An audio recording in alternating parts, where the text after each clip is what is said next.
Bismillahirrahmanirrahim. Assalamualaikum warahmatullahi wabarakatuh.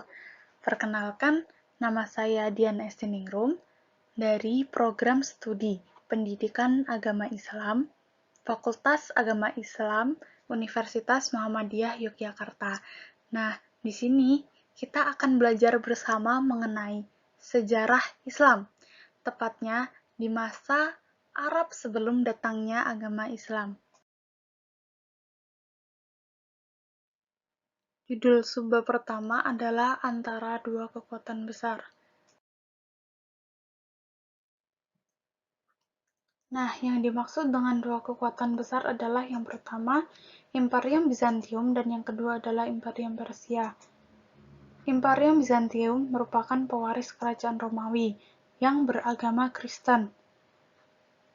Awal mula terbentuknya Imperium Bizantium adalah pada masa Kekaisaran Theodosius yang membagi kemarajaannya menjadi dua untuk dua orang putranya, yakni Arcadius dan Honorius, dengan Roma sebagai ibu kota Romawi Barat dan Konstantinopel sebagai ibu kota Romawi Timur.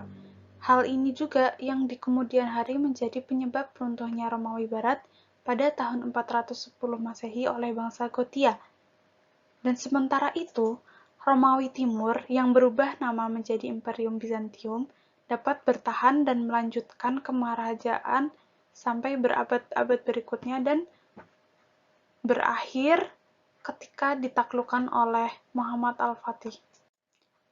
Sedangkan Imperium Persia merupakan pewaris kerajaan Alexander Agung atau yang kita sering kenal dengan sebutan Zulkarnain.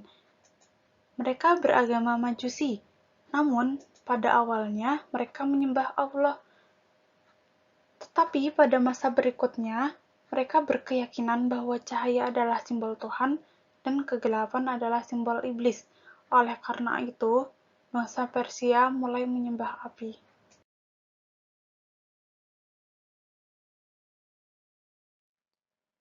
Antara Majusi dan Kristen.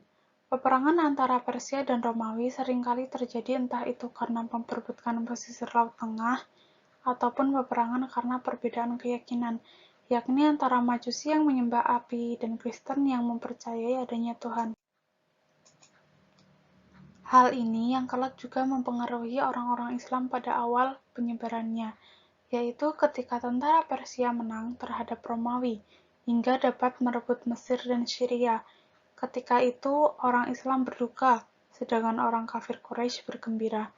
Maka Allah menenangkan dengan diturunkannya surah Ar-Rum yang ayat 1-4 yang artinya Alif Lam Mim, bangsa Romawi telah dikalahkan di negeri yang terdekat dan mereka setelah kekalahannya itu akan menang dalam beberapa tahun lagi.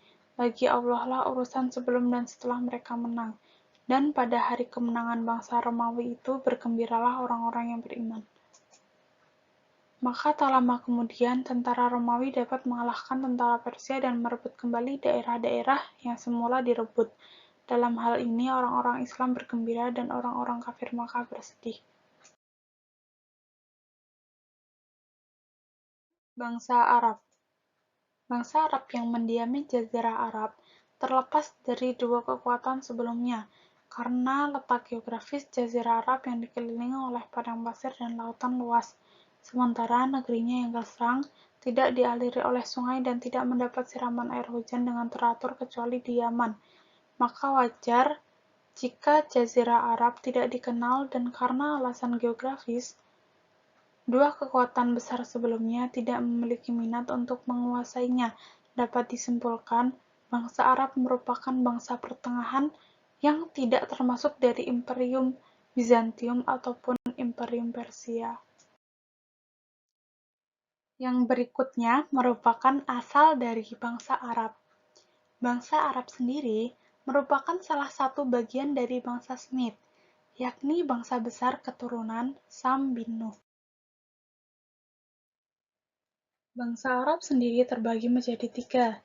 Yang pertama, bangsa Arab yang sudah punah, yang kedua, bangsa Arab campuran, dan yang terakhir adalah bangsa Arab pendatang. Bangsa Arab yang sudah punah terdiri dari kaum Ad, Samud, Sam, Jadis, dan Imlik. Tidak banyak dari bangsa tersebut yang termuat dalam sejarah, kecuali yang tertulis dalam Al-Quran dan hadis Rasulullah Shallallahu Alaihi Wasallam. Yang berikutnya adalah bangsa Arab campuran. Berasal dari keturunan Khotan. Bangsa Arab campuran berasal dari keturunan Khotan. Garis keturunan Khotan ialah keluarga yang datang dari sebelah timur Sungai Euphrates, lalu bertempat tinggal di Hadramaut dan Yaman, bagian selatan semenanjung Arabia. Mereka itu telah menguasai teknik pengairan yang baik dengan mendirikan bendungan Maghrib untuk mengumpulkan air yang dapat mereka pergunakan pada saat mereka perlu.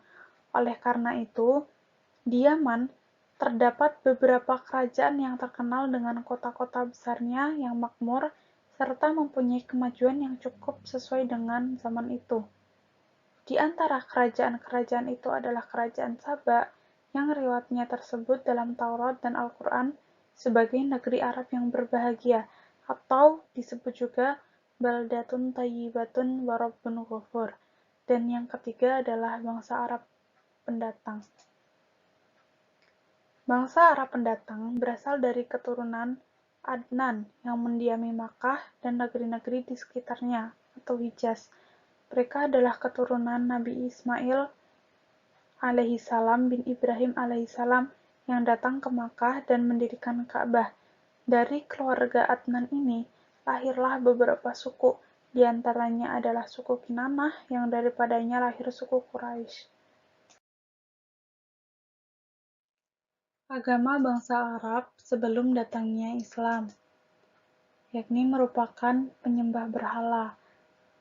Sebagian besar suku Arab menyembah berhala dengan bentuk yang berbeda-beda. Jumlah berhala yang mereka sembah mencapai 360 berhala yang seluruhnya terletak di sekitar Ka'bah. Tiap suku memiliki berhalanya sendiri. Selain itu, terdapat pula patung Nabi Ibrahim, Nabi Isa Al-Masih, dan Hubal sebagai berhala suku Quraisy. Berhala-berhala tersebut terbuat dari batu akik dan batu hitam.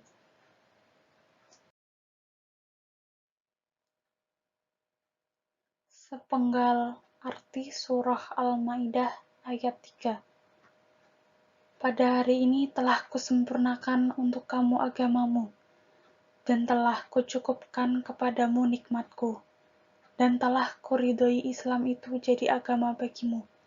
Maka, barang siapa terpaksa karena kelaparan tanpa sengaja berbuat dosa, sesungguhnya Allah Maha Pengampun lagi Maha Penyayang.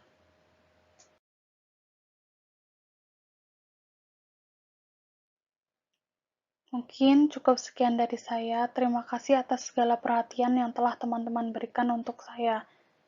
Maaf apabila terdapat kesalahan kata yang mungkin menyakiti hati teman-teman semua.